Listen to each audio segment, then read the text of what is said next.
క్రైస్తవ దేశాలకి ఇస్లామిక్ టెర్రరిస్టుల గ్రూపుల ఇంపాక్ట్ పడి క్రిస్మస్ సెలబ్రేషన్స్ అనుకున్నంతగా జరగలేదు. అంశం మీద చాడా శాస్త్రి గారికి సంబంధించిన కథనం చూద్దాం. ఇస్లామిక్ టెర్రర్ దాడుల భయాల మధ్య యూరోప్లో న్యూ ఇయర్ సెలబ్రేషన్స్ కొన్ని రద్దు, కొన్ని వేడుకల స్థాయి తగ్గించేసుకున్నారు. యూరోప్లో ఈ న్యూ ఇయర్ అంటే 2026 సంవత్సరం ప్రవేశ వేడుకలు భారీగా రద్దు చేయబడుతున్నాయి లేదా తగ్గించబడుతున్నాయి.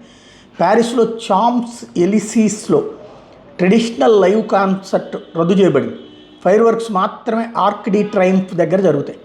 బెల్గ్రేడ్, సెర్బియా, టోక్యో, షిబియా, హాంకాంగ్ వంటి నగరాల్లో కూడా ప్రధాన ఈవెంట్స్ రద్దు లేదా మార్పులు జరిగినాయి. ఇవన్నీ భద్రతా ఆందోళనలు, ముఖ్యంగా ఇస్లామిక్ టెర్రర్ బెదిరింపులు, జిహాదిస్ట్ గ్రూపులు ఐఎస్ఐ, ఖైదా నుంచి వచ్చిన హెచ్చరికల కారణంగానే జరిగినాయి. 2025లో 6 టెర్రర్ కుట్రలు అడ్డుకున్నాం. ప్రస్తుతం కూడా వెరీ హై టెర్రర్ థ్రెట్ అంటూ ఫ్రాన్స్ ఇంటీరియర్ మినిస్టర్ అధికారికంగా ప్రకటించుకొచ్చారు. ఉత్సవాలకు వచ్చే భారీ జనాలను టెర్రర్ బెదిరింపులు వస్తే కంట్రోల్ చేయలేక తొక్కిసలాట జరుగుతాయంటూ భయపడడం కూడా కారణాలని వార్తలు వచ్చినాయి. ఇలా ఉత్సవాలు రద్దు చేయడం లేదా తగ్గించడం వంటివి సాంస్కృతిక సంప్రదాయాలు బలహీనపరుస్తున్నాయని, టెర్రరిస్టులకు మానసిక బలం ఇస్తున్నాయని విమర్శలు వస్తున్నాయి.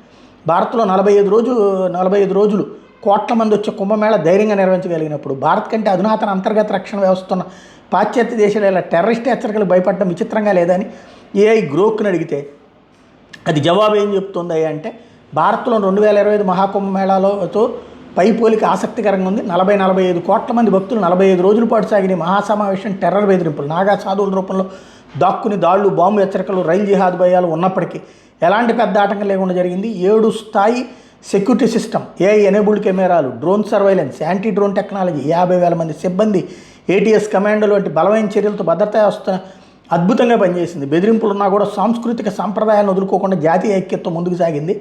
యూరప్ రియాక్టివ్, ప్రతిస్పందనాత్మక వైఖరి, భయంతో వేడుకలను రద్దు చేస్తుంది. అయితే భారత్ ప్రోయాక్టివ్, చురుకైన వైఖరి, బలమైన సెక్యూరిటీతో సంప్రదాయాన్ని కాపాడుకుంటుంది, చూపిస్తుంది.